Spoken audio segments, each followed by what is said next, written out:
Audio Jungle.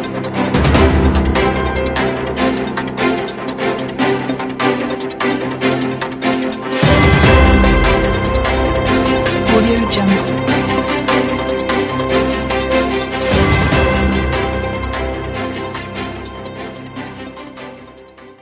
Bonjour, bonsoir, mesdames, mesdemoiselles et messieurs, selon l'heure à laquelle vous nous suivez ou que vous soyez, c'est un plaisir pour moi de vous retrouver dans cette tribune spéciale à Dolisie. Mais surtout, merci d'avoir choisi une fois de plus votre canal d'information Téler TV.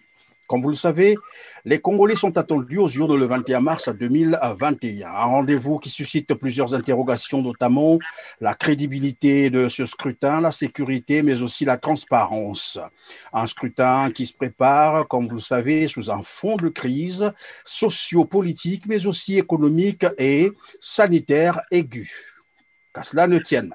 Les candidats s'annoncent, c'est le cas bien entendu de celui du Parti congolais du travail. Sans surprise d'ailleurs, Denis Sassou Nguesso, 77 ans, 36 ans cumulés au pouvoir. Il a choisi donc Dolisie pour annoncer sa candidature, profitant bien sûr de la cérémonie de la pose de la première pierre pour le lancement des travaux de la construction de la route Dolisie-Kibongu. Est-ce un simple acte administratif ou un acte de propagande? En tout cas, nous revenons sur l'événement de Dolisie. Avec moi sur ce plateau, Georges Goma, il est vice-recteur du collège études et perspectives du CRC. Il y aura également Karel Mokabo-Moussoua qui est chargé de la jeunesse. Et enfin, Mauril Louzala, président de la commission mobilisation du CRC. Bonjour, chers invités. Bonjour, monsieur Christian Perrin. Merci d'avoir accepté notre invitation. On va commencer avec Georges, bien sûr, sur le volet politique. Georges, j'espère que vous avez suivi l'actualité politique au Congo-Brazzaville et vous êtes informé que Denis Sassou Nguesso est allé à Dolisie pour annoncer sa candidature, profitant bien sûr, comme je l'ai dit d'entrée de jeu, de la pose de la première pierre, du lancement des travaux de la route Dolisie-Kibongu. Alors, une phrase a retenu donc mon attention, c'est qu'il a déclaré « Ensemble, nous participerons dans la paix » pour poursuivre la marche vers le développement. Alors, 36 ans de règne après, 36 ans de règne sans partage, bien entendu. J'ai bien envie de savoir que pensez-vous du concept développement selon Denis Sassou Nguesso? Merci, monsieur Christian Perrin, de nous avoir à votre plateau. Déjà, nous sommes très attentifs, n'est-ce pas, à l'évolution de la situation politique du Congo-Brazzaville depuis 1997. Si vous imaginez, depuis 1997, ça fait 23 ans que nous observons avec beaucoup d'attention l'évolution de la vie politique au Congo-Brazzaville. Alors, Dolisie, des derniers événements que vous évoquez, c'est une imposture déjà, à mon sens, c'est un canular, c'est une duplicité. C'est une duplicité parce que, bien évidemment, ce que M. Denis Sassou Nguesso dit, ce que M. Sassou Nguesso fait, c'est en désaccord, c'est une incohérence incroyable. Mais pour moi, Dolisie, c'est aussi la double provocation. C'est une double provocation, Dolisie, de toutes les façons, quand on connaît les intentions de M. Denis Sassou Nguesso. La provocation, c'est d'abord qu'il va sur les terres de Pascal Lissouba. La provocation aussi, mes collègues reviendront là-dessus, c'est quand même une sorte d'insulte à la communauté internationale. On va aborder cette dimension de la chose, aussi en plein Covid. Mais pour moi, Dolisie, c'est aussi une insulte aux jeunes désœuvrés. On aura le temps de revenir là-dessus. Et c'est une insulte aux Congolais. Bon, maintenant, quand il dit ce qu'il a dit en posant la première pierre, ma foi, mais c'est à rigoler.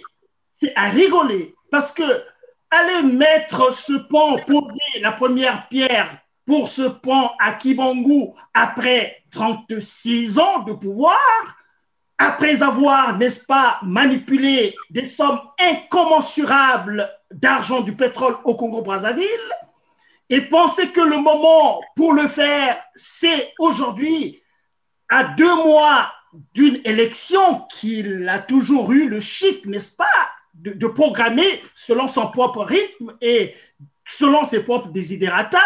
Je pense que ça renforce l'injure.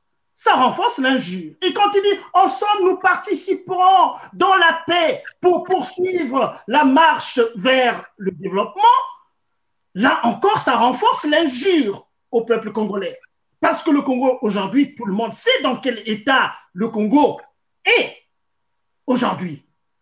Donc, à mon sens, Dolizy, est-ce que M. Denis Sassou Nguesso dit, alors s'il y a des Congolais qui pensent qu'évidemment, après autant de temps au pouvoir, à la tête de l'État, les booms pétroliers n'ont toujours bénéficié qu'à M. Denis Sassou Nguesso, tous les Congolais le savent.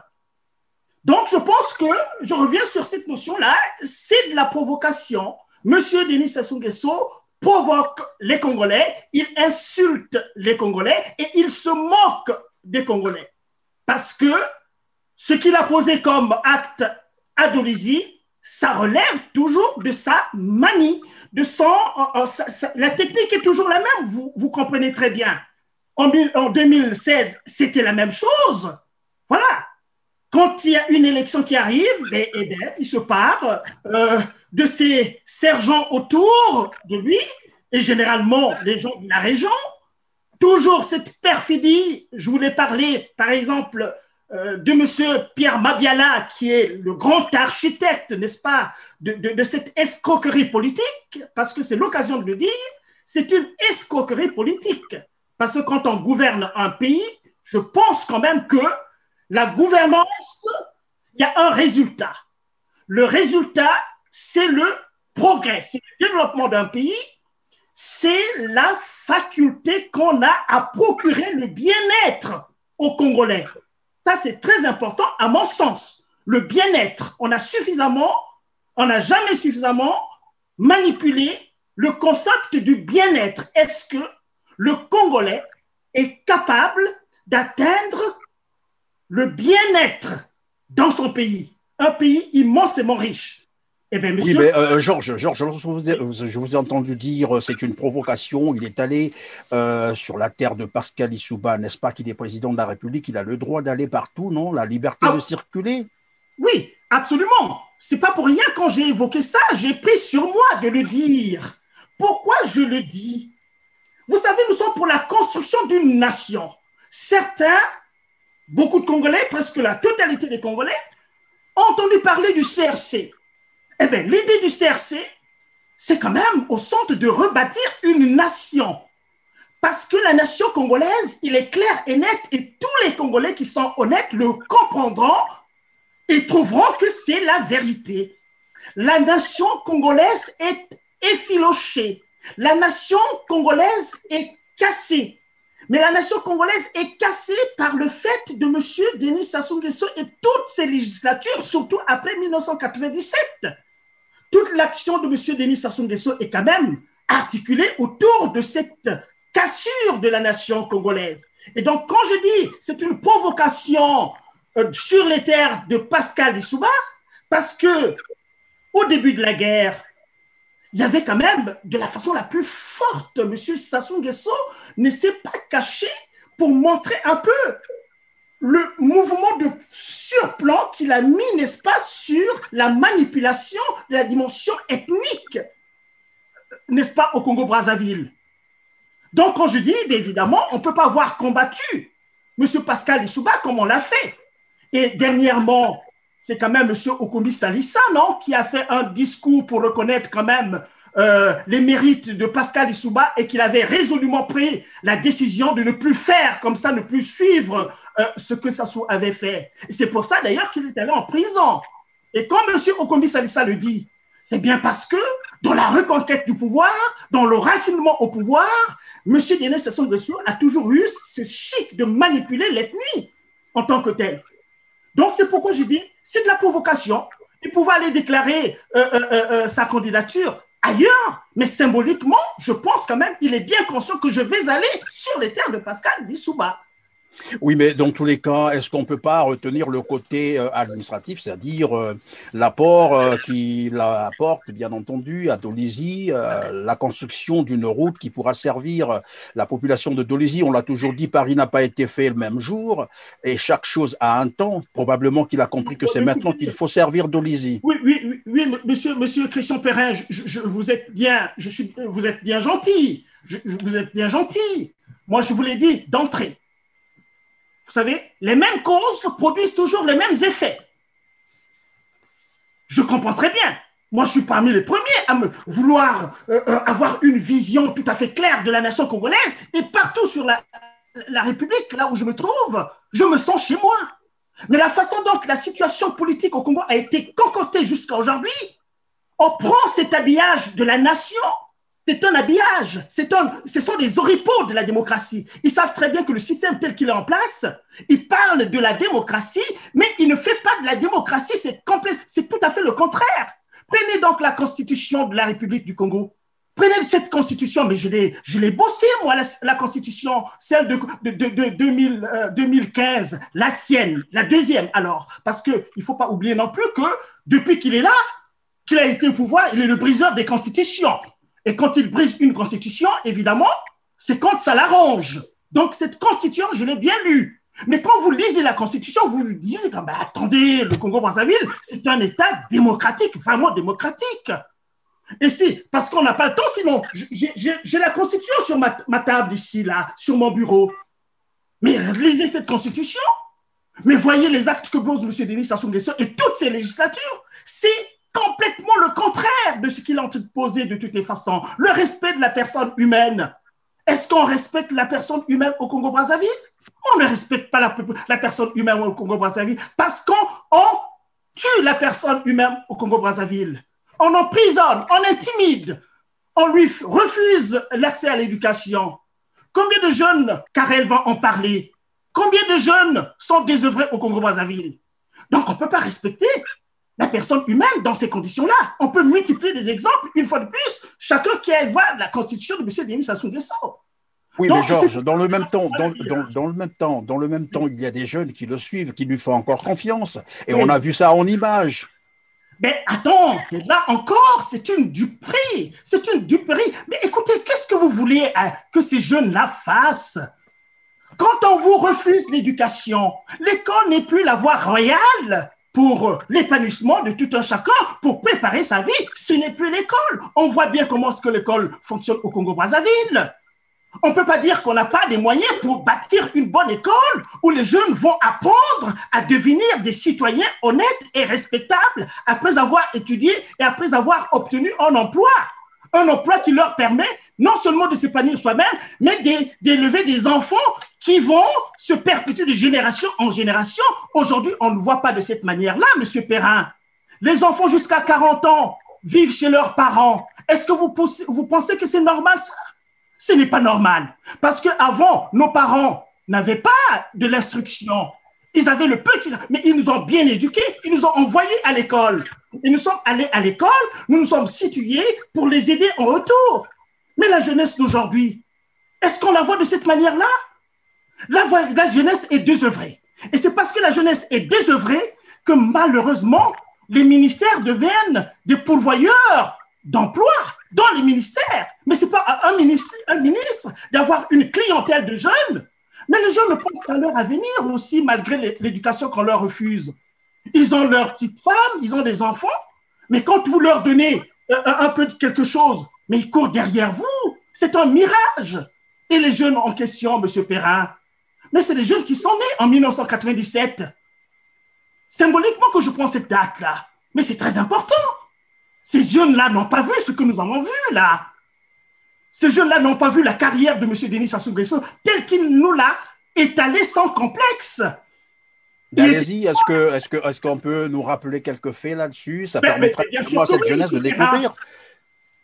Oui, je peux vous rappeler. Allez-y, parlez-en donc à cette jeunesse qui probablement ne connaît pas très bien la vie de M. Denis Sassou Nguesso. M. Denis Sassou Nguesso, c'est un monsieur qui adore le pouvoir et qui est prêt à tout faire pour conserver ce pouvoir et pour conquérir ce pouvoir. En 1992, pour ces jeunes-là, il y a un mouvement planétaire, la chute du mur de Berlin, la conférence Labo, qui a poussé M. Denis Sassou Nguesso contre, n'est-ce pas, sa volonté à laisser le pouvoir. C'était une révolution au Congo-Brazzaville et nous y avons cru.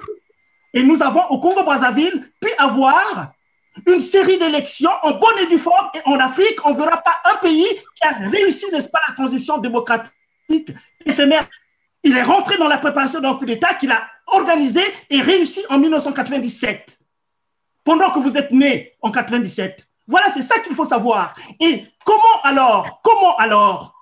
Mais il y a eu une guerre civile. Et cette guerre civile, comment ça s'est passé? Les Congolais sauront que M. Denis Sassou Nguesso est allé prendre une soldatèque étrangère. N'est-ce pas? On ne peut pas oublier ça, là. Ce n'est pas au CRC qu'on oublie ça.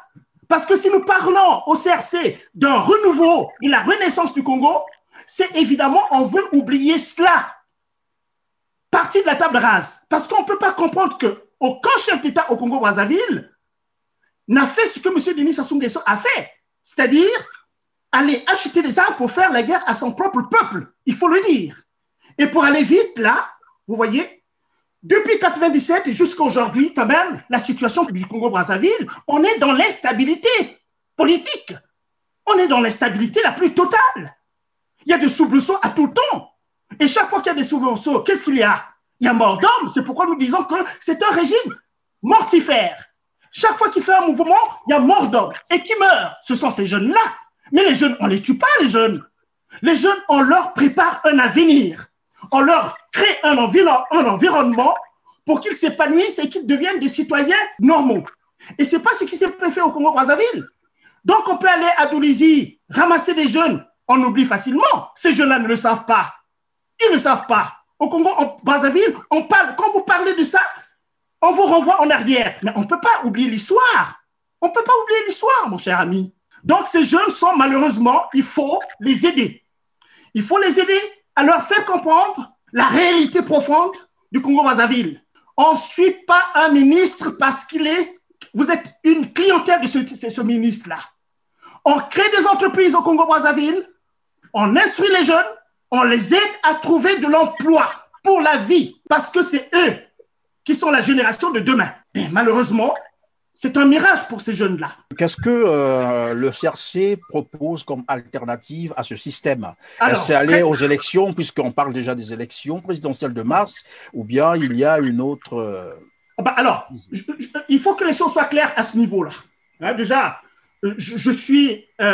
j'avais intervenu à votre chaîne déjà une fois, quand il y a un article du Patriote, la renaissance dont nous parlons au CRC, Congrès pour la renaissance du Congo, basé sur le fait qu'on ne peut pas continuer avec une situation d'instabilité chronique. Mais à quel moment est-ce qu'on va vraiment développer ce pays dans la paix? Dans la paix.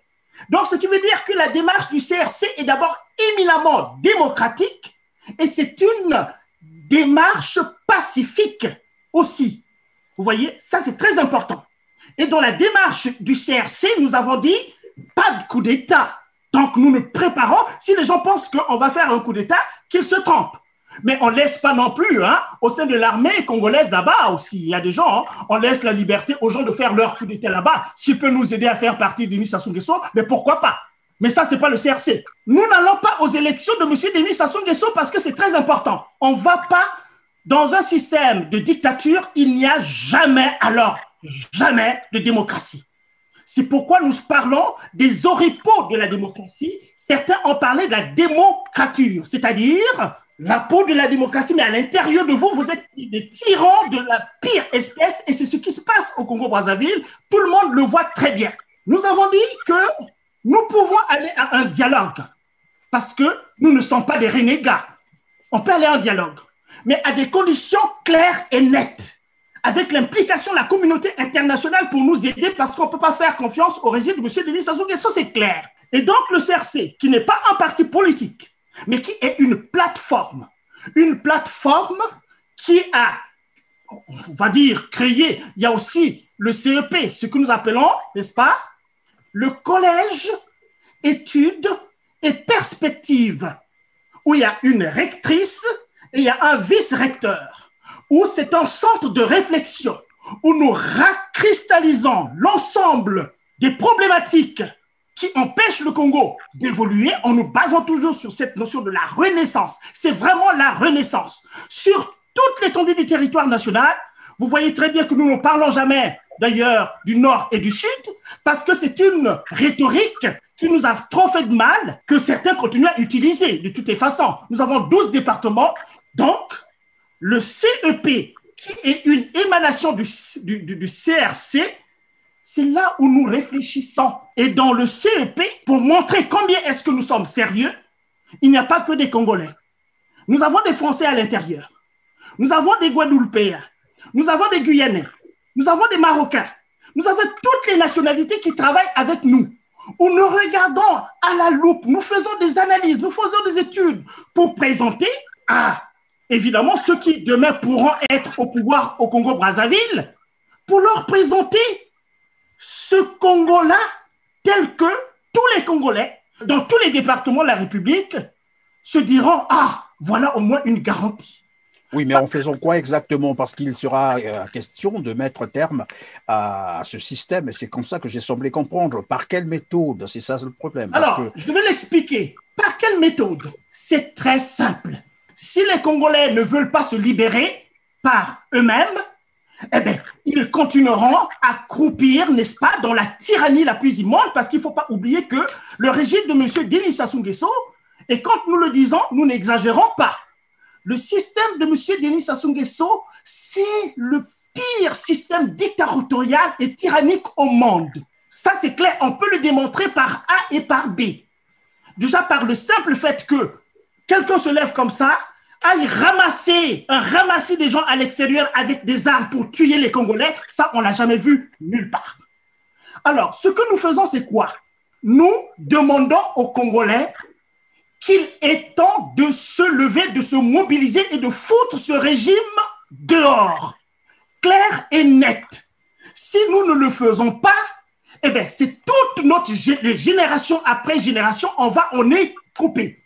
Alors, qu'ils prennent conscience que la situation du Congo aujourd'hui est très, très dramatique. Monsieur Denis Sassou Nguesso, au moins par élégance, pouvait se dire, mais dis donc, j'ai eu beaucoup d'argent, je n'ai pas pu développer le pays, mais qu'est-ce que je vais faire avec les 5 ans qui arrivent? Donc, le soulèvement populaire, c'est un droit également qui est reconnu à tous les peuples. La résistance à la tyrannie, la désobéissance civile, ce sont des droits qui sont reconnus par les chartes internationales, et vous vous souviendrez de 1789 et de 1948, la Déclaration des droits de l'homme et du citoyen. Ah, d'accord, ok. Ce sont des textes très, très importants qui vous montrent suffisamment que quand un peuple, légitimement, se sent oppressé, se sent tyrannisé, se sent refusé ses droits les plus légitimes, et c'est ce qui se passe au Congo-Brazzaville, un pays de 4 ou 5 millions d'habitants seulement, le 3e pays producteur de pétrole, le seul pays, l'un des seuls pays au monde à avoir des essences de bois les plus chères au monde, d'avoir d'autres commodités du sous-sol, on le sait très bien, avec 5 millions d'habitants seulement, et que le Congo soit parmi les pays pauvres les plus endettés. Vous n'avez qu'à voir les chiffres des organisations de recherche quand on nous les publie. Le Congo est en arrière. Mais ça ne devait pas être comme ça parce que le Congo n'est pas sahélien. Le Congo est un pays où vraiment tout a été donné au Congo-Brazzaville pour être un Eldorado, de se sentir que non, tous les Congolais sont à l'aise et on aura applaudi M. Denis Sassou Nguesso. Moi, je l'ai applaudi pendant Sassou. Je lui dis clairement souvent que je l'ai applaudi, je l'ai aimé tant. Mais après, tout ce qu'il fait là, c'est clair, il le fait ouvertement. On tue les gens, vous voyez comment ce qui s'est passé, c'est une Tchourou. C'est clairement au su et au vu de tout le monde, dans une ville qui est Brazzaville, les tanks, les hélicoptères pour massacrer une résidence. Est-ce qu'une personne qui fait des choses clairement comme ça, ce n'est pas normal? Quand je le dis, monsieur Christian Perret, je veux dire une chose. Je dis des choses comme ça, là, avec cette gravité. Cette gravité parce que je sais que je peux en mourir. Et les gens sont morts pour avoir dit ces choses-là. Mais je m'en fiche éperdument. Je m'en fiche éperdument que je meure demain. Mais le Congo doit renaître. Les Congolais doivent prendre leurs responsabilités. Sincèrement, ces jeunes qui sont floués, clairement, ils doivent prendre leurs responsabilités. Le jeune n'est pas là à atteindre 50 ans sans avoir touché un bulletin de salaire. Et ces enfants, comment ils vont le faire? Et je vais encore dire quelque chose. Mais dans la perspective qui est la nôtre, les gens qui travaillent avec M. Denis Sassou Nguesso devaient nous soutenir aussi. Parce que nous savons très bien qu'à l'intérieur, ils ont la frousse. M. Denis Sassou Nguesso aimerait bien aller se reposer. Il aimerait se reposer. Mais qu'est-ce qui le retient au pouvoir? C'est les actes qu'il a posés, lui. C'est les actes qu'il a posés. La façon dont il a brisé le pays. Tout le monde le sait. Mais le Congo n'est pas un revanchard. Mais donc, il faut qu'on nous aide à refaire. Je crois que oui, Georges, mais apparemment, ce n'est pas la même perception que tout le monde a, puisque nous voyons certains dignitaires, par exemple, lorsqu'il a été à Dolisie, on a vu les dignitaires de Dolisie autour de lui, on a vu certains acteurs, sinon des responsables politiques originaires de cette partie du Congo, à ses côtés. Donc, ça veut dire que chacun a sa façon de voir les choses, de voir la politique de Denis Sassou Nguesso. Ce n'est pas forcément tel que vous le voyez, vous. Ben, écoutez, bien sûr, heureusement qu'on n'a pas la même vision des choses. Il n'y a pas de problème. Il n'y a pas de problème à cela. Mais M. Denis Sassou Nguesso ne peut pas faire fonctionner la boutique tout seul. Hein. De toutes les façons, ce qui était plus important pour lui, c'était regagner le pouvoir qu'il avait perdu par les urnes. Mais quand il a repris... Premier Gaou n'est pas Gaou, c'est le deuxième Gaou qui est Nyata. Il a dit lui-même, M. Denis Sassou Nguesso. La première fois, je me suis fait avoir parce que, évidemment, je me suis laissé faire avec cette histoire de démocratie quand mon ami Bongo est resté en place. Mais il est revenu au galop, là. Et quand il s'installe, il a besoin d'une clientèle, non? Eh bien, ma foi, la clientèle, c'est les gens comme le monsieur, comment on l'appelle, Pierre Mabiala. Mais voilà encore un monsieur qui a travaillé avec Pascal Lissouba et qui est devenu, on les voit tous, non? On les voit en selle, là. Mais c'est une médiocrité extraordinaire de ce qu'ils font, là. Il faut quand même qu'ils se disent que nous avons cherché le pouvoir. Nous avons eu le pouvoir. Maintenant, il faut avoir le pouvoir de bien faire les choses, c'est-à-dire pour procurer au peuple congolais ce bien-être dont il n'a jamais touché du doigt. Même des personnes qui étaient avec nous dans la lutte hier. Mais ces personnes-là ne nous aiment plus. Ils ne nous aiment plus. Ils sont prêts à nous buter. On était ensemble hier. Parce que, évidemment, nous dérangeons leur installation dans la médiocrité. Et la médiocrité, quand on dit, c'est pas insulter des gens, on dit simplement la vérité des faits. C'est de la médiocrité parce qu'on est incapable de développer un petit pays de 5 millions d'habitants et dont on ne s'occupe même pas. 5 millions d'habitants, mais avec 65 000 fonctionnaires seulement, qu'on n'arrive pas à payer les salaires. On n'arrive pas à payer les retraites. On n'arrive pas à payer, n'est-ce pas, les bourses. Les hôpitaux sont dans un état délabré. Les écoles n'existent pratiquement pas.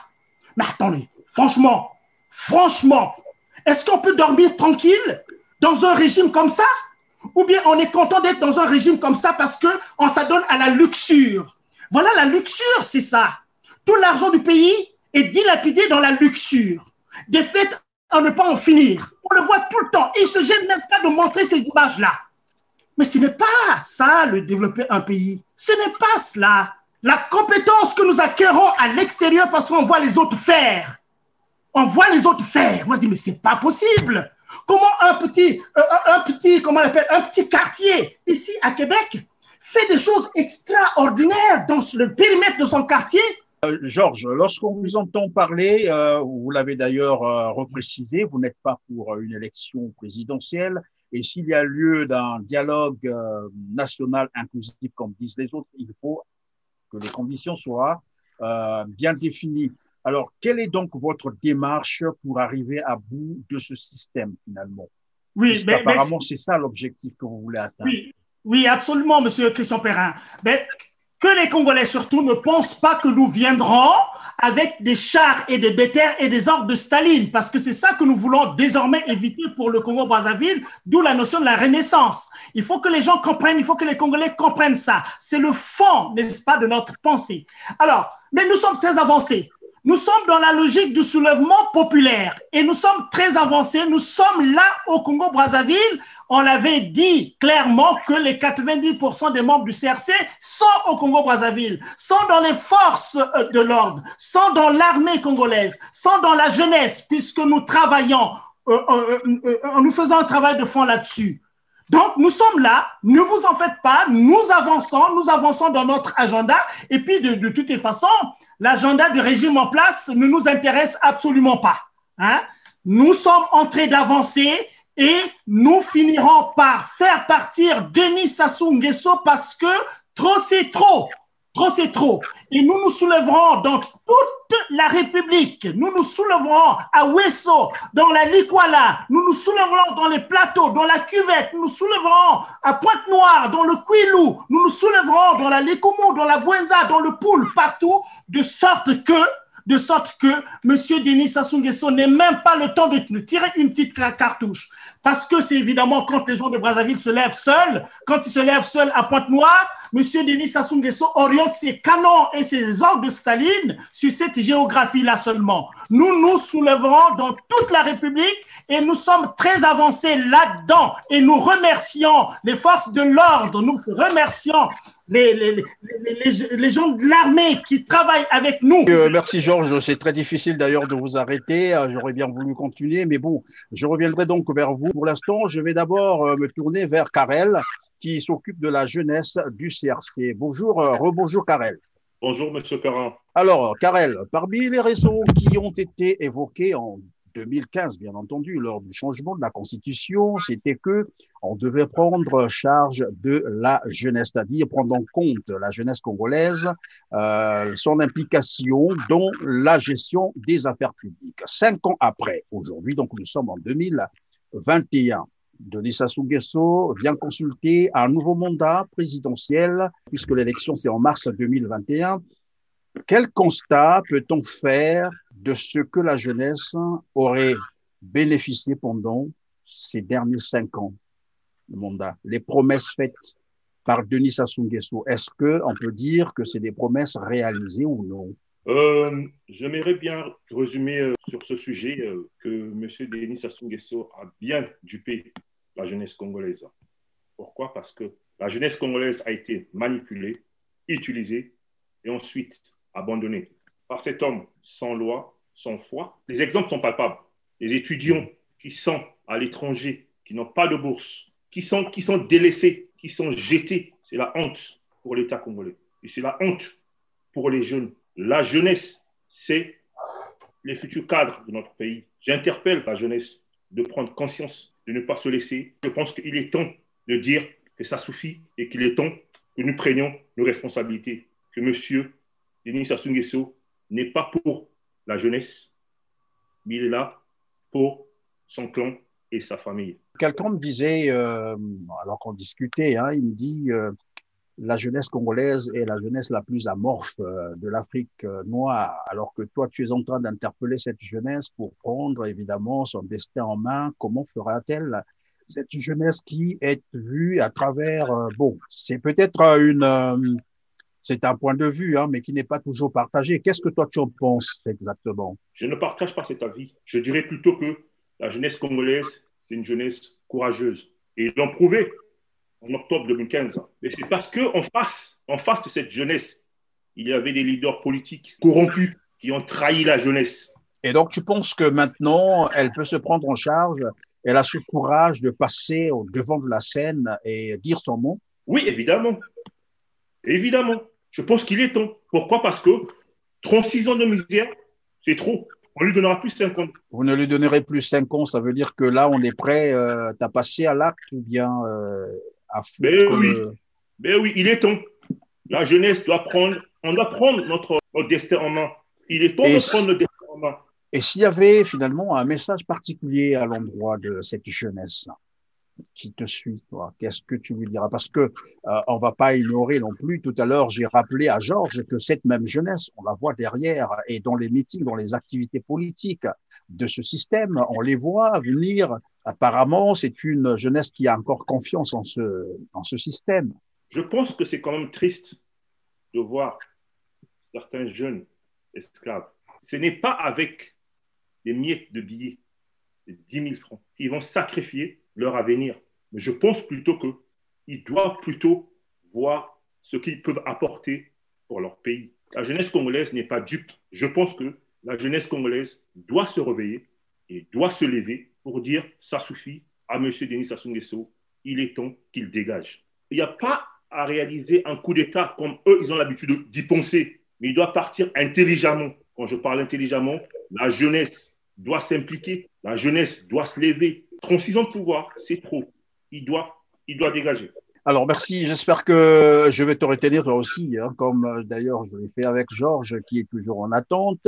En attendant, je vais donc recevoir Mauril Louzala. Lui, il va nous parler, bien entendu, de la gestion de la nouvelle pandémie, la COVID-19 au Congo-Brazzaville en cette période préélectorale au Congo-Brazzaville.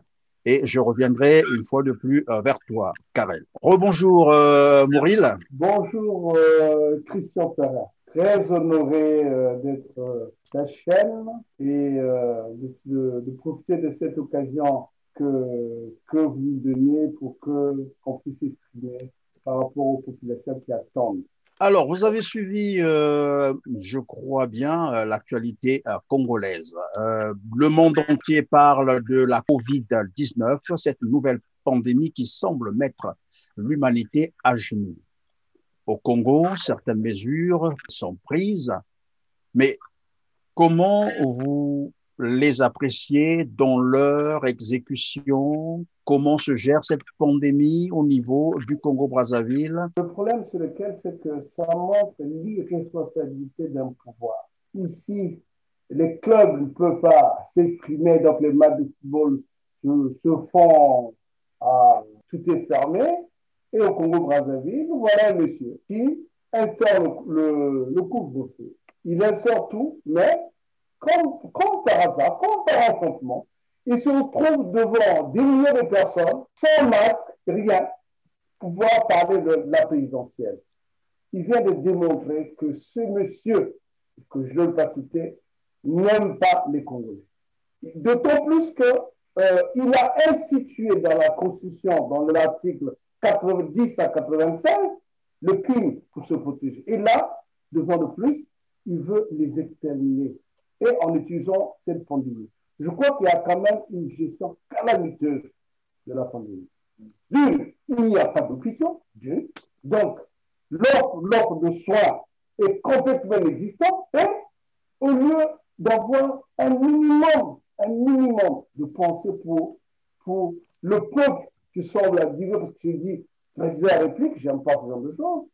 Non, il les expose comme si les gens pouvaient mourir. Le problème, c'est qu'ils ont créé une petite clinique où c'était un mouroir. Les gens, quand ils arrivent là-bas, il y a même certains qui n'ont même pas cette maladie qui vont mourir de l'autre côté. Moi, je pense que c'est vraiment une irresponsabilité d'État.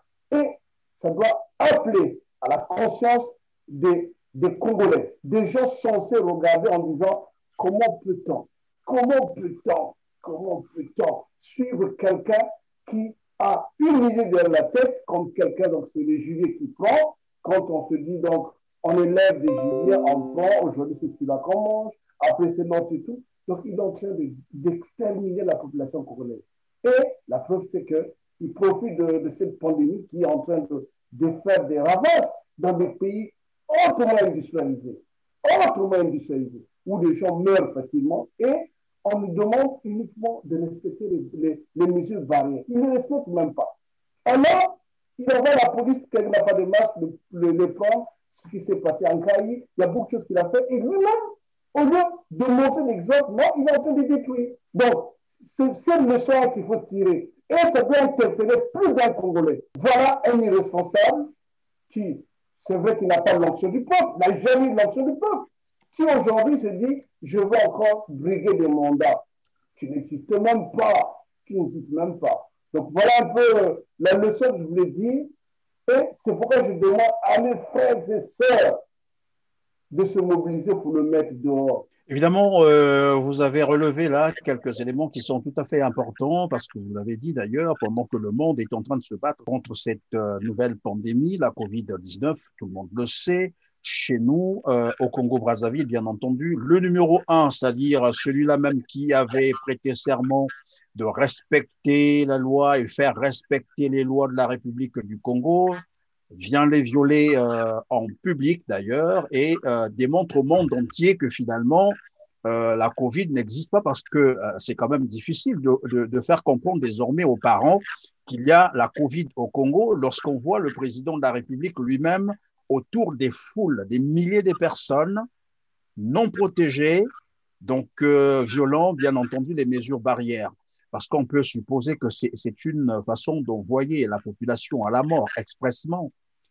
Mais est-ce que ce genre d'actes ne peuvent pas faire l'objet, par exemple, des poursuites judiciaires pour tentative, par exemple, d'exposition d'une population à la mort? Effectivement, c'est non-assistance à peuple en danger.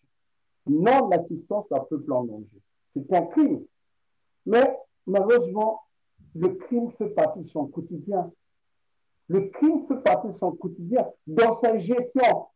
Depuis qu'il s'est autoprogrammé président de la République, dont je n'ai même pas prononcé ce nom, il est un destructeur. Il détruit la vie. Il a même dit lui-même qu'avant la consulat, il est en train de détruire. Et là, il est en train de détruire des vies humaines. Des vies humaines. Donc aujourd'hui, franchement, quand on parle de poursuites, il y a d'abord des poursuites sur la Sadi Beach, il y a des poursuites sur, si on regarde par exemple à Ikonombo, il a dans son parcours, il n'y a que des cadavres. Il n'y a que des cadavres depuis que ce monsieur a commencé. Que des cadavres. Encore qu'ils en sont conscients. Et dans les poursuites, il faudrait absolument que tous ceux, de peu de loin, qui participent à cette œuvre criminelle de ce monsieur doivent répondre un jour. Parce que c'est grave. C'est grave. Et là, je me tourne vers le MES, qui à un moment donné fait des injonctions à gauche et à droite. Voyons quelqu'un qui, si le maire ferme les yeux à Denis Sassou Nguesso, qui, à un moment donné, n'utilise pas les mesures barrières, alors que les populations, le monde ressemble à un village. À une maison, on peut passer d'une chambre à l'autre. Donc, en contaminant autant de personnes, eh ben, il peut transmettre tout ça pendant que les autres sont en train de se battre. Donc, il faudrait que la communauté internationale regarde ce qui se passe pour interpeller cette personne qui se dit capable de pouvoir faire quoi que ce soit. Moi, je pense très sérieusement, effectivement, il y aura une pluie de poursuites judiciaires parce qu'en fin de compte, c'est un criminel né. Il respire le mal, il respire le crime et à chaque pas, comme si un bain de sang faisait son bonheur. Vous voyez, c'est une piscine pleine de sang, il faut se nager tout le temps. Et là, il appartient au peuple et plus de paix. Ce peuple, je ne sais pas si, pour ceux qui sont nés en 93, 97, ne savent pas, le Congo était l'arbre de paix où les Sud-Africains venaient parce qu'il fallait se battre pour l'apartheid. C'était au Congo. On trouvait en Angola, les gens venaient. Donc le Congo, même en Amérique latine. Voilà ce pays qui était un pays où chacun venait trouver le bonheur, le rayon de soleil qui brillait sur tout le monde. Voilà comment il est en train d'assembler ce pays-là. Un empereur démoniaque s'empare d'un pays un pays fertile, un pays où, qu'est-ce que je peux dire, où la paix régnait, où on respire le bonheur, on respire l'air, tout le monde venait. Voilà aujourd'hui qu'il est en train de détruire. Et en plus, moi, on va interpeller le MES, on va interpeller les pays occidentaux, ceux qui le soutiennent, on va interpeller tous ceux pour dire que non, ce monsieur est en train non seulement de détruire les Congolais, mais c'est une source de contamination d'autres pays. Parce que là, c'est grave. Là, c'est grave.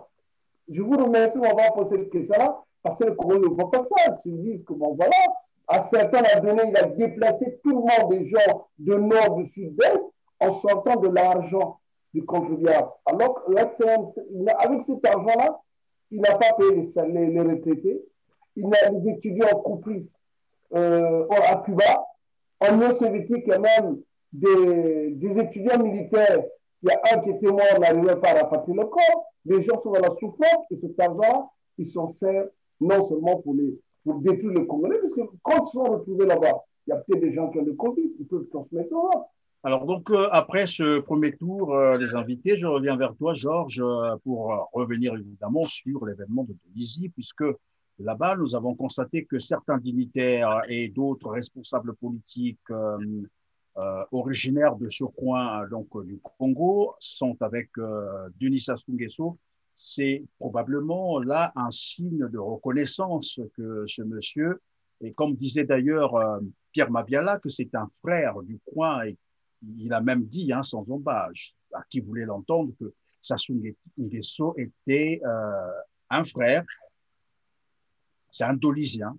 Et vous, je sais que vous êtes aussi de cette partie du Congo, probablement que c'est un frère à vous aussi.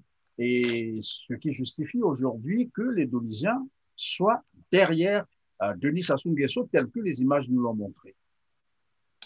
Ben, écoutez, monsieur Christian Perrin, merci, je suis du Grand Niari, on peut le dire comme ça.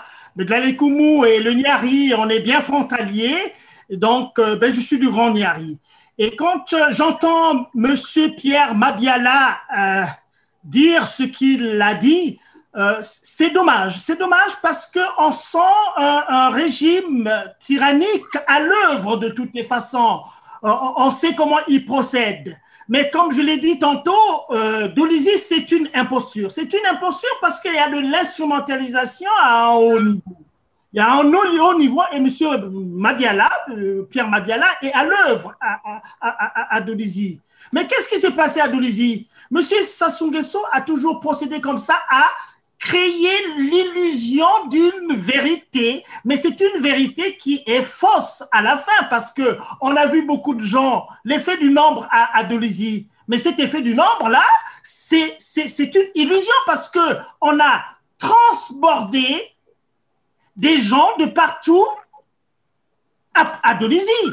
Les gens savent très bien que de la même façon que ça s'est passé en 2016 où on a fait traverser beaucoup de gens de Kinshasa pour venir assister au meeting de M. Sassou Nguesso à Brazzaville pour créer cette illusion du nombre, c'est ce qui s'est passé à Dolisie. On a quand même, j'ai eu ce matin des jeunes de Dolisie avec qui nous sommes en contact presque régulièrement qui m'ont rassuré cela, que non mais papa, c'est pas vrai parce que les gens qu'on a vus à Dolisie, on les a jamais vus. Les hôtels qui étaient fermés étaient pleins. Donc, des bus entiers sont partis de partout au Congo pour, n'est-ce pas, converger vers Dolisie et créer cet effet du nombre. Donc, on sait très bien, c'est ce que nous essayons de dire tout le temps, la vraie nature de ce régime. Et maintenant, M. Mabiala, Pierre Mabiala ne s'est pas arrêté. J'ai entendu qu'il est vers Sibiti, donc il est chez moi là-bas. Mais je voudrais attirer l'attention des gens à Sibiti, qu'une fois de plus, vous êtes en train de vous faire tromper par M. Pierre Mabiala et qu'il faut que cette fois-ci, vous soyez attentifs, que vous les renvoyez parce qu'on n'a plus le temps, n'est-ce pas, de laisser ces gens continuer avec leurs mensonges à Sibiti. Dit Samayel Kouibiti, dit Samayel une fois de plus, dit Samayel Kouibiti. Dit Samayel Kouibiti, vous êtes resté longtemps dans les forêts. Le devoir de mémoire ne doit pas vous faire oublier ce qu'on vous a fait vivre à Sibiti. Vous êtes resté longtemps dans les forêts à Sibiti. Les bêtes sauvages ont remplacé les êtres humains dans les villes à Sibiti. Et c'est ça qui va se reproduire encore. Donc, n'écoutez pas Pierre Mabiala qui est simplement en train de travailler pour le régime qu'il a choisi, à dire ce qu'il entendait dire de toutes les façons. Georges, vous avez prononcé quelques mots en patois, là. On n'a pas compris. Oui, ben, dis ça, Mayel, mais écoutez, mais cette fois-ci, soyez quand même intelligents, là. Hein? C'est tout ce que je voulais dire. Hein? Qu'on vienne plus vous tromper comme on vous trompe tout le temps.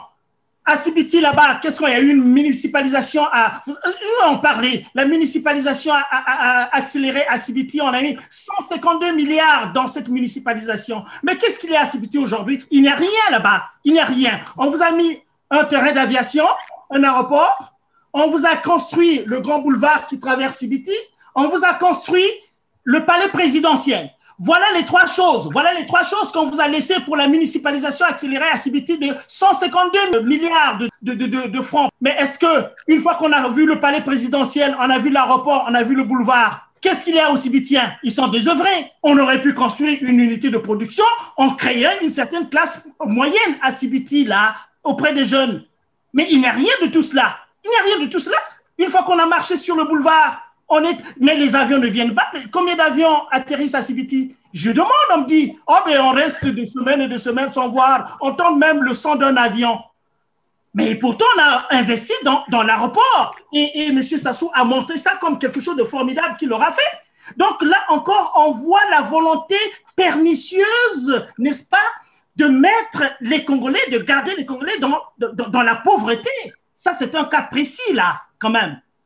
152 milliards de francs dans la municipalisation accélérée pour le palais présidentiel, le boulevard et l'aéroport. Merci Georges. Le tour à Maury Louzalin sur, bien entendu, la Covid-19. Voilà un président qui s'est affiché avec des foules de gens, en violant bien sûr les mesures barrières. Qu'est-ce qu'on retient en dernier lieu de ces images? Merci, Monsieur Christian Perrin. Denis Sassou Nguesso n'a que l'OMS. Il se moque de la communauté scientifique, il se moque vraiment de la communauté scientifique, et il n'aime pas la jeunesse, puisqu'il exploite cette jeunesse-là qui est capable de creuser de la nation. Pour qu'un pays se développe, c'est sur sa jeunesse qu'on se tourne. Mais s'il détruit sa jeunesse, il est en train de détruire ce pays-là. Donc, il expose cette jeunesse à la maladie. Il expose cette jeunesse à la maladie. Donc, aujourd'hui, effectivement, on a un droit, nous, de le poursuivre pour non-assistance à un peuple en danger, pour exposer son peuple. Jeunesse, vous regardez comment il est en train de faire pour tuer cette jeunesse-là, en fin de compte. La détruire complètement. Qu'est-ce qu'il gagne? Ce sont les grands-parents qui s'occupent de ces petits-enfants. Ils devaient à un moment donné s'occuper de la jeunesse, parce que c'est la jeunesse qui va reprendre les choses. Mais lui, son problème, c'est de détruire la jeunesse, parce qu'en divisant la jeunesse, il détruit le pays. J'appelle mes frères et sœurs de réfléchir. La réflexion de réfléchir. Réfléchir si on veut garder un Congo, parce que la peur qui m'anime au moment où je suis en train de parler, c'est de voir ce pays disparaître. C'est de voir ce pays disparaître avec des responsables, même à la tête d'un État. Et une élection présidentielle, il veut faire une élection présidentielle. En fin de compte, le problème, c'est lequel? C'est qu'il veut rester pour qu'il continue à garder ses gibiers parce que c'est des gibiers. Il a transformé les collègues comme ces sujets où il a le droit de vie et de mort sur les gens, le droit de vie et de mort sur les gens. Comment pouvez-vous accepter que quelqu'un vous marche dessus? Il arrive à un moment donné où vous dites que on se levait, on dit non, c'est non. Écoutez, lui-même l'a dit, quand les jeunesse vont se rendre compte qu'on l'a dupé, ils vont nous chasser. Et le moment est venu pour qu'ils se rendent compte. Là où il est, quand il entend cette phrase, il se rappelle, il se dit, ah, les jeunes commencent à savoir que non, c'est grave pour nous. Il a dit lui-même qu'il en est conscient que quand les jeunes vont se rendre compte qu'on les a dupés, ils vont nous chasser. Chassons-le, chassons-le, chassons-le. Et le pays, on va construire ce pays-là, on va mettre des structures pour ce pays. Personne n'a le droit de vie, de mort sur les Congolais. Non. Quand on vous donne une option, le souverain, c'est le peuple, et c'est le peuple qui donne son mandat et qui le retire quand il veut. C'est vrai qu'elle a un mandat de 5 ans, mais on met en place des institutions qui permettent de faire pas mal de choses. Qu'est-ce qu'on peut donc retenir en cette période et s'il y a un message à passer aux Congolais qui se préparent évidemment à aller à l'élection, même si le CRC n'est pas pour l'élection présidentielle? La première chose, c'est rebondir sur ce que vous dites, Monsieur Christian Perrin, c'est qu'en 92, il n'y a pas eu mordant. Je l'ai dit tantôt, hein?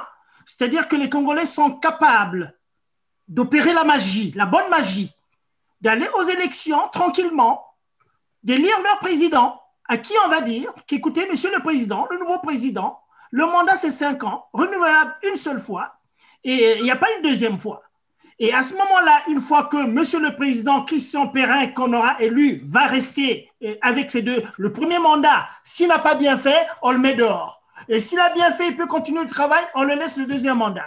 Et quand il a terminé le deuxième mandat, il s'en va tranquillement. Il ne va pas à l'étranger, il ne va pas ailleurs, il va s'asseoir dans son village ou bien reste dans le pays à faire d'autres choses. Pendant qu'il y a un autre président qui est là, en train de gouverner le pays, on lui a donné les mêmes conditions. Si on arrive à ce point-là, sincèrement, on aura réglé pas mal de choses. plus personne n'aura peur de rester au Congo, plus personne n'aura peur de dire quoi que ce soit, parce qu'il a emmagasiné en sein de lui que la constitution du pays est sacrée. La constitution d'un pays doit être consacrée par le peuple congolais. Tout simplement, je vous dire, il y a un proverbe chez nous en Bayaka, je suis de Sibiti, dit qu'est-ce fouetti mikusmi wa. Ça veut dire simplement, on va couper l'anus pour en finir avec l'épée. Coupons l'anus pour en finir avec l'épée.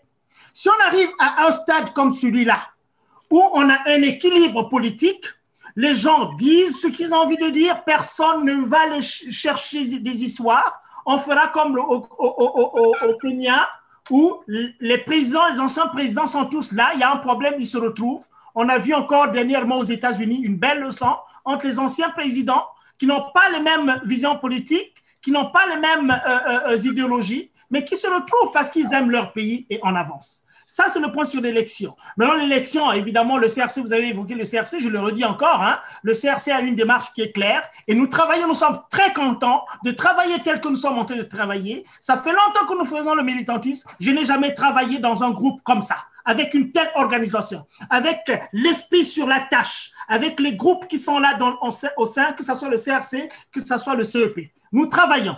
Et nous ignorons évidemment ce que M. Denis Sassou Nguesso veut faire. Alors, l'autre chose, je vais dire, c'est, vous avez évoqué la pandémie. Mais la fameuse pandémie, bien sûr, mon cher, a bien dit ce qu'il fallait dire. Mais moi, ce qui m'étonne quand même aussi, c'est de voir qu'on a refusé quand même quelque chose aux Congolais. Ils n'ont pas fêté Noël, ils n'ont pas fêté le Nouvel An, parce que le tyran de la place a trouvé que vous n'avez pas le droit à ça. Hein, la pandémie fait des ravages. On pouvait comprendre. Et les Congolais l'ont compris. Ont compris que pour nous protéger le pays, contre un mal planétaire, où les autres pays prennent suffisamment, on voit là où nous sommes, prennent suffisamment, n'est-ce pas, des précautions, des consignes sont très, très draconiennes pour éviter cela. Mais qu'est-ce qu'on voit?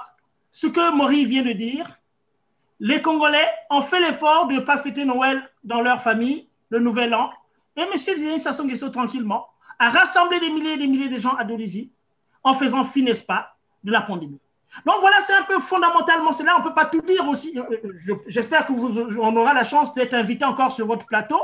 On va dérouler sur d'autres affaires sur le Congo-Brazzaville. Mais nous sommes plus que décidés à travailler sur la renaissance du Congo-Brazzaville parce qu'on a besoin. Il faut qu'on arrête avec les législatures Denis Sassou Nguesso qui nous ont fait du mal. On n'a plus le droit de lui laisser encore une année. C'est une reculade. Et nous avons envie de mettre la paix, la vraie paix au Congo-Brazzaville, partout dans les 12 départements du Congo. J'ai envie d'aller entreprendre à Oyo, moi. Et qu'on nous donne la possibilité d'instaurer au Congo un état de droit, un état, une nation en tant que telle où les gens n'auront plus peur de se balader dans toute la République sans s'inquiéter quand leur flanque, n'est-ce pas, les balles dans le ventre. Nous allons donc passer à Karel, probablement pour conclure. Vous avez quelques secondes, le temps va très vite. Oui. Karel, un message particulier à la jeunesse? Oui, mon message est que la jeunesse congolaise, je vous interpelle, encore une fois, le pays va très mal, l'heure a sonné, nous devons nous lever pour sauver la patrie. Alors, quelques secondes, Mauril, pour conclure. Je profite de l'occasion pour dire ceci, car elle vient de parler de la jeunesse. Il y a quand même quelque chose qui m'interpelle. Regardez les jeunes qui ne savent pas ce que c'est un bulletin de salaire. Ils ne savent pas ce que c'est un bulletin de salaire. Ils vivent chez leurs parents, ils ont des enfants chez leurs parents. 14 milliards. L'argent de la jeunesse, on va poser la question des générations futures. Mais l'argent des générations futures, c'est l'argent des générations futures. Pour un enseignant, parce que lui était enseignant au départ. Donc, c'était grave. C'est grave, ce monsieur. Il faut que... Vous savez, les Russes, ils ont utilisé des bâtons pour chasser les autres. Et donc, la jeunesse doit utiliser tout ce qui est à leur disposition pour le chasser parce qu'il est en train de détruire les étudiants. Il n'a jamais créé d'entreprise. Les entreprises n'existent pas au Congo. Comment voulez-vous qu'un pays marche? Il n'y a pas d'entreprise au Congo. Il ne crée pas d'entreprise au Congo. Et ces jeunes-là, ce qu'ils donnent, en revanche, ce sont les bébés noirs qui, avec des matières, font ce genre de choses. Ils veulent semer la peur pour que les gens puissent avoir peur de ce genre de choses. Mais je dis à M. Denis Sassou Nguesso, La peur que vous semez, la peur va changer de camp. C'est votre peur maintenant, parce que c'est fini. Pendant plus de 23 ans, je ne parle pas de la période que vous avez fait avant. Maintenant, les jeunes doivent prendre leur destin en main. Frères et sœurs, d'où que vous venez, du nord, du sud, de l'est, de l'ouest, ceux qui croient que ça sous-préserve les vies des autres, non. Tout ce qui l'a aidé à monter l'échelle, il les a éliminés. Tous ceux qui les ont aidés, il les a aidés à monter, à faire ce qu'il est. Il les a éliminés. Aujourd'hui, il faut que ce monsieur quitte le pouvoir. Nous sommes levés. Et nous sommes levés, nous allons pour nous asseoir. Tant qu'il restera là. Il veut faire comme Ouattara. Il est en train d'embrouiller les gens pour dire que fait l'élection, pour dire que là, la communauté il n'y a jamais d'élection. Quelle élection? Il n'a jamais lancé du peuple. Il n'aura pas lancé du peuple. Il n'aura pas lancé du peuple. Et il faudrait qu'il parte. Mes frères et sœurs, je ne dirais pas les compatriotes parce qu'on est frères et sœurs unis dans l'esprit de ce pays qui a fait tant rêver des gens. Depuis l'Amérique latine, partout dans le monde, ce pays mérite mieux qu'un empereur qu'on appelait, qu'on a donné un nom pour vous dire que ce monsieur a droit de vie de mort chez les gens. C'est une façon d'interpeller le Congo pour dire que ce monsieur ne le mérite pas. Il ne mérite pas d'être à la tête d'un État. D'ailleurs, l'État n'existe pas. Le Congo n'existe pas. Si on le fait gaffe, ce pays va disparaître. Avec sa façon de faire, le Congo va disparaître. Et vous aurez quoi comme terre? Comme si vous avez votre maison, vous perdez votre maison, vous ne savez pas où dormir. On devient des clochards. Mes frères et sœurs, réveillez-vous. Et on est debout, on restera tous debout. Je vous remercie, monsieur Christian Perrin, de nous avoir donné l'occasion d'exprimer ce que tous les Congolais expriment et qu'ils n'osent pas dire. Le départ de Sassou Nguesso. Faut qu'il parte. Merci, merci Boril, et c'est par ces notes que nous mettons donc terme à notre tribune spéciale qui a porté sur Dolisie essentiellement, et nous avions donc sur ce plateau Georges tour à tour, bien entendu, Georges Gobin, Karel Mokabo Moussoua et Moril Louzala. Quant à moi, il me reste qu'à vous dire bye bye et on se retrouve très prochainement. En attendant, je vous souhaite donc de vous porter à très bien, vous et vos familles. Merci.